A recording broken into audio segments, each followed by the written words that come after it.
More than 70 years after he started typing up books and handing them out to classmates, Bob Stine is still at it. The latest Goosebumps was released this summer. A young adult novel, The Graveyard Club, came out just this week. The continuation of a uniquely successful connection between a writer, his craft, and his devoted readers. Are you excited? Very excited. Oh, awesome. For a certain generation, just the name R.L. Stine triggers goosebumps of late 90s nostalgia. Did Mommy read them for the last 30 years? Yes. The books, more than 200 of them, The newest arc of Goosebumps that he's currently writing. are now slaying a second generation. Any idea how many you've read? I have read all of them. Oh. The success of the series has made Robert Lawrence Stine one of the richest, most beloved figures in publishing. Yeah, I sold 400 million books, but I had to write 400 million to do it. An unlikely hero's journey that started in Columbus, Ohio, where we traveled with him last week on a kind of Halloween homecoming tour. Your work has inspired generations of readers around the world. See if this works. R.L. Stine's own story has been told and retold to the point of myth. I heard you found a typewriter in your attic. I dragged it into my room. A fable crafted mostly by Stine himself. I found this typewriter and dragged it into it was in the attic.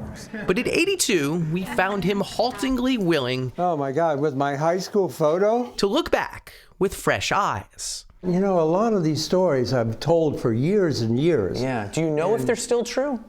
No, they're not true. Oh, they're not true. No, but I believe them because I've told them so much. Okay. And they're in my autobiography. I read it. You know, it starts out where I find an old typewriter up in the attic, and I sent this book to my mother when it came out, and she called me, she said, "We didn't have an attic. What's the matter with you? The typewriter was at your aunt's house." You believe there were 5 of us in this tiny house. The house without the attic still stands on North Columbia Ave.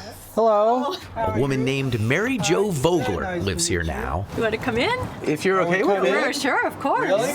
How strange. Instead of an attic, the upstairs had been converted into the kids' bedroom by Stine's dad. We stuck our boys up here too till they got too big. Oh, yeah? And it was here, at age 9, where he started wearing out his aunt's typewriter. This was the place. It was right here. Yeah, it was right here. Yeah. And I would just be writing. I was this weird kid. I'm there writing. Every afternoon, I'm typing stories, I'm doing joke books, I'm doing little comics, and I'd just be sitting in here. It was his first time back, he told us, in more than 50 years. Oh, this is wild. Yeah. Any kind of feeling? All kinds. Yeah. Give me 2 of them. I'm very nostalgic for this. Yeah. And also, I remember it was hard. It was a hard childhood. Yeah. It's hard to be poor in such a wealthy neighborhood. Yeah. I just didn't feel a part of things. Yeah, yeah. But Stine found his place as a writer, first entertaining classmates with those joke books, then working writing jobs in New York. For 10 years, he published the kids' humor magazine Bananas, then wrote a handful of comedy books. Scary stuff didn't occur to him. I never planned to write horror. It wasn't my idea. I was having lunch with this editorial director at Scholastic, and she arrived at lunch angry with another teen horror writer. And she said, "I'm never working with him again. You go home, you could write a teen horror book. Go home and write a book called Blind Date." I didn't know what she was talking about. What's a teen horror book? But I said, yes, of course. I said, yeah, sure. Anyway, this Blind Date thing came out, and it was a bestseller. It was a #1 bestseller. I thought, wait a minute. I said, forget the funny stuff. I'm going to be scary from now on. His teen series Fear Street became a bestseller too. Goosebumps became a phenomenon.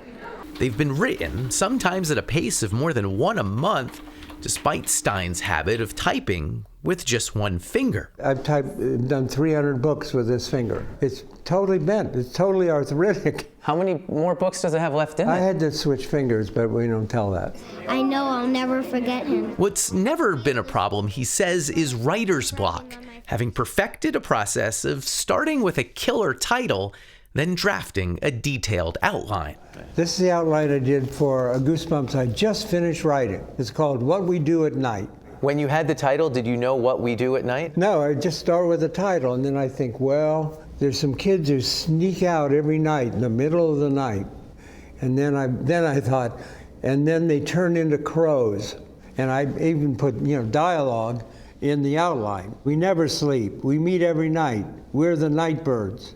And so it's right there in the outline, ready to go. So this would be the time to have writer's block, but you don't have writer's block on the outlines either. Don't say it. Don't say it. What We Do at Night will be out next August, one of at least 4 books he'll publish next year. What motivates you to keep going? It can't be selling another book. Greed and stupidity. I don't know why. I love writing. I still like it all these years. I like sitting there every morning and I'm creating this stuff and writing it. That's why, that's why I keep going.